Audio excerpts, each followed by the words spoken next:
Hello, welcome back to my channel.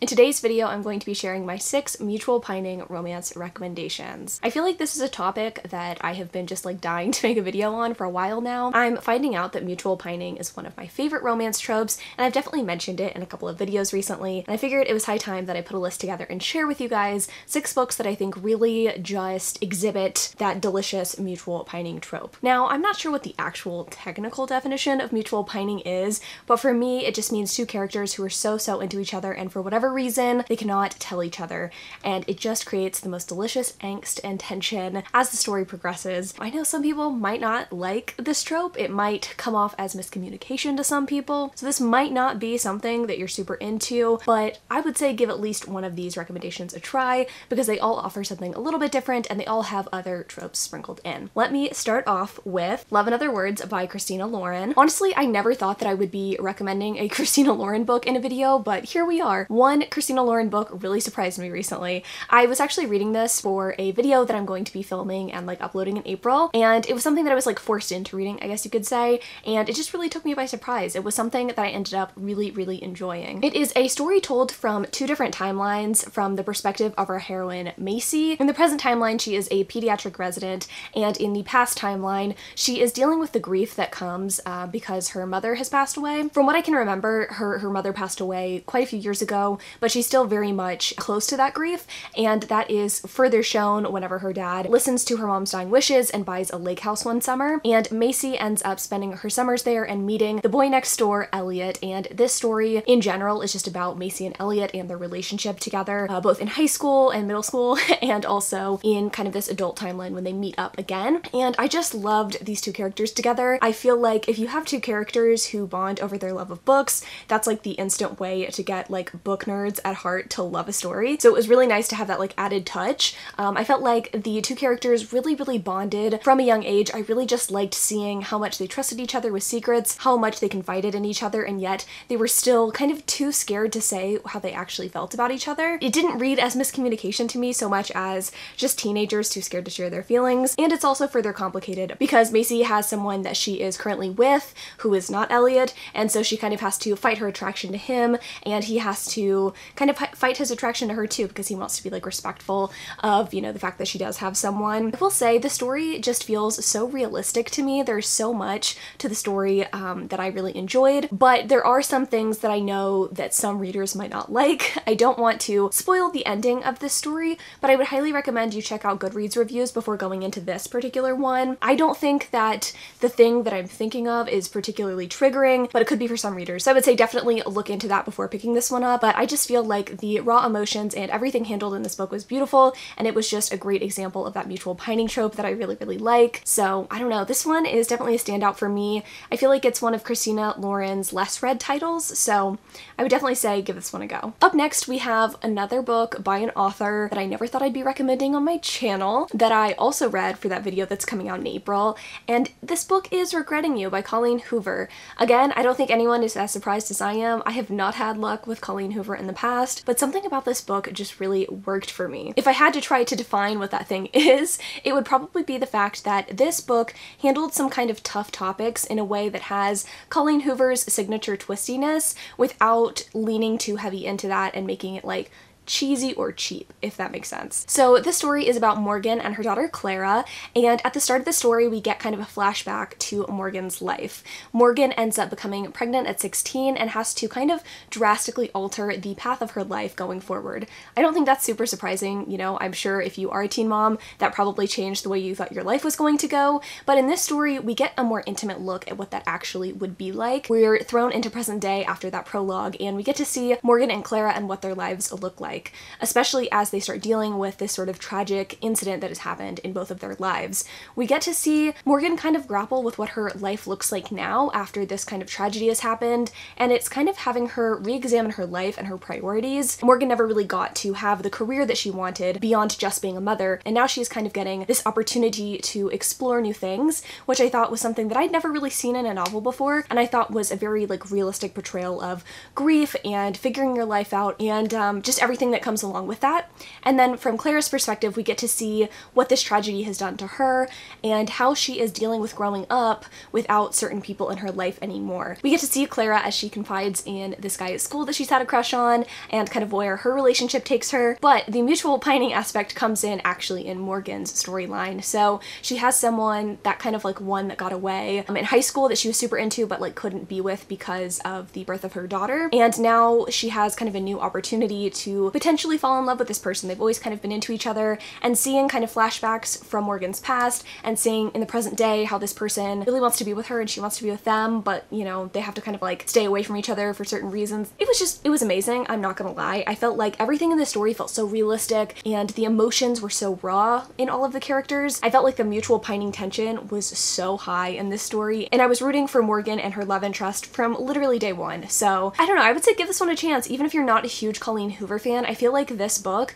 really took me by surprise and was something that I thought was going to be just like chick lit and not romance. And while there are kind of harder hitting topics at play here, it's definitely romance at heart, and I really liked the romances that developed. Next up is Birthday Girl by Penelope Douglas. Now, I know this book tends to be on a lot of people's age gap recommendations list, and I do think it belongs there for sure. But for me, what really stuck out about this story and what I think makes this a story I return to time and again is that mutual pining element. I'm sure everyone and their mom has read this book, and if you haven't, if you've been living under a rock since 2018, I'm here to tell you why you should read this book. This story is about Jordan and Pike. At the start of the story, Jordan is dating Pike's son, and she and her boyfriend move into Pike's house, and Pike and Jordan sort of have to fight their attraction for each other. Now, this sounds like a super taboo, cheesy setup, and it could have easily gone in that direction, but I think what this story does so well, again, is that like mutual pining element, having there be this sort of like slow burn built up between these two characters, getting to see them slowly fall for each other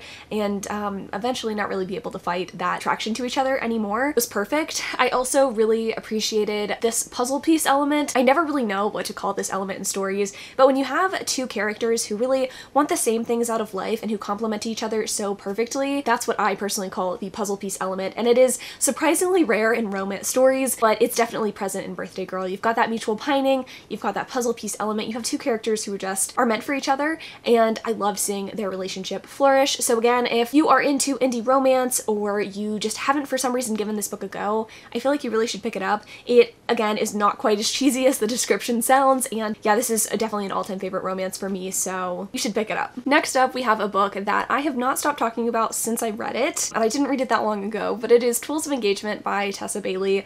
This book just does the mutual pining thing so well. I mean, what's not to love? We have Beth and Wes, and they are two characters who are so different from romance characters that I've read in the past. I feel like typically we have kind of like a funny, snarky guy and a really like quirky, shares too much kind of heroine, and in this story you kind of have a role reversal in a lot of ways. Wes is a character who is just so sweet and caring and nurturing and really wants to understand people and help them out, and that's definitely the case in this story. And then on the opposite end we have Beth, who is someone who is maybe a little bit introverted, someone who is not as willing to share her feelings and who can come off quite cold to other people. I personally quite related to Bethany as a character, and I just really liked the relationship that unfolded. But the story itself is about Wes as he helps Bethany prove to her family that she can become a house flipper. In her family, she has played the role of like house stager, but now she wants to attack a project all on her own. She wants to design and flip this house from scratch and then do all of the other, you know, kind of like design work on top of that. And no one really believes she can do it, but Wes does, and Wes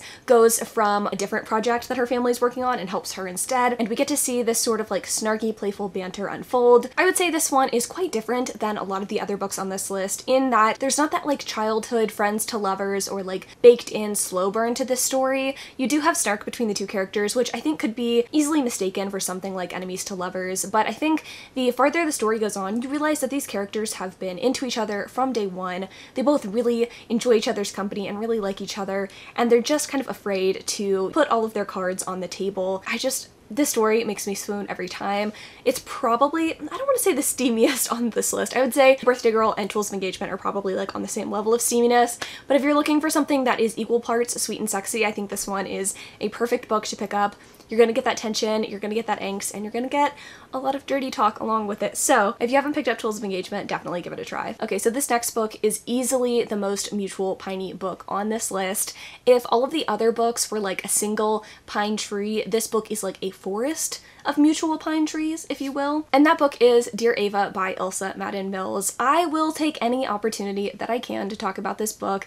I think, honestly, if I had to pick right now, this would probably be my favorite new adult story that I've ever read. It's definitely hard-hitting, and I would definitely recommend checking out trigger warnings before going into the story, but it is a book that means a whole lot to me and definitely does mutual pining right. So this story is about our main character, Ava, who at the start of the story suffers a sexual assault, and this happens in her junior year when she's at a party and she doesn't remember who did it and how she got home that night. Jumping forward a year later, we get to see Ava her senior year, and she is hell-bent on getting really good grades, getting into a good college, and not letting people give her shit. And this is because whenever everybody found out about the sexual assault, they were on the side of all of the people that were at the party. This party consisted mostly of football players, and she knows that one of the football players did this to her, but she doesn't know which one did it. And as a result, a lot of the football players hate her, and a lot of the people at her school who really like the football players don't really like Ava as well. So she's trying to just like keep her head down, maybe figure out who did this to her, and just get through this year. But of course, it wouldn't be a story without a love interest and without someone to kind of shake up Ava's life. So Knox is assigned as her partner on a school project,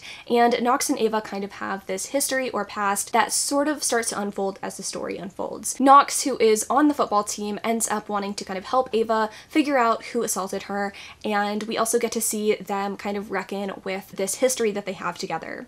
I know I'm talking about this book as if it is just all super dark, heavy topics, and while it does definitely address assault in a very head-on way, the story is actually quite lighthearted, and getting to see Ava and Knox trust each other and finally get together after all of this kind of past history they have together is my favorite thing ever. There is a flashback scene, particularly in this book, that makes me want to be a writer. It hit me so hard. I absolutely loved the interactions, and it made me feel so much. Trying not to be too cheesy here, but for real, this book is everything to me. I absolutely adored it, and I would highly recommend you pick it up. And then lastly, we have Edenbrooke by Julianne Donaldson. This is another book that I feel like I talk about a lot because it belongs on so many different lists of books that are sexy without having sex, historical romance, but also this really does fit into that mutual pining category. The story itself is about Marianne, who is invited by her sister Cecily to this country house. Cecily is trying to bag a duke, and Marianne is going to go along and kind of like be her wing woman and support her in her endeavor. On her way to the estate, to this country estate that her sister is staying at, Marianne is unfortunately accosted by a highwayman,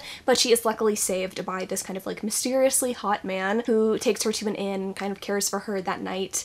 And we find out later that obviously this guy is the Duke, which provides kind of a complication. While Marianne's sister Cecily is not actually with the Duke, you know, they're not like betrothed or anything, Marianne feels this sort of like responsibility not to kind of steal her sister's man. She has no desire really to get married like her sister does, so she kind of has to fight her growing attraction for the Duke and trying to kind of maintain her love for her sister and make sure that she doesn't like overstep boundaries and try to like go after her sister's man. So it sounds like maybe a little bit tame, and it is definitely a very tame romance, but you could just tell how much the Duke really liked Marianne. You could tell how much she liked him, and I think this one can kind of lean into the miscommunication trope maybe a little bit much, but I was able to overlook that because I just loved the whimsy and the way the story was told. It's got a lot of that like hand-flexing historical romance thing going on, kind of Pride and Prejudice with a touch of like whimsy from like Anne of Green Gables. It's got a lot of beauty to it. I don't know. This story really spoke to me, and as someone who typically really likes smutty romance, for a book with no sex scenes to kind of make it to the top of all of my lists, I think that means something. So I would highly recommend you pick this one up as well. But that is it. Those are my 6 mutual pining romance recommendations for you guys.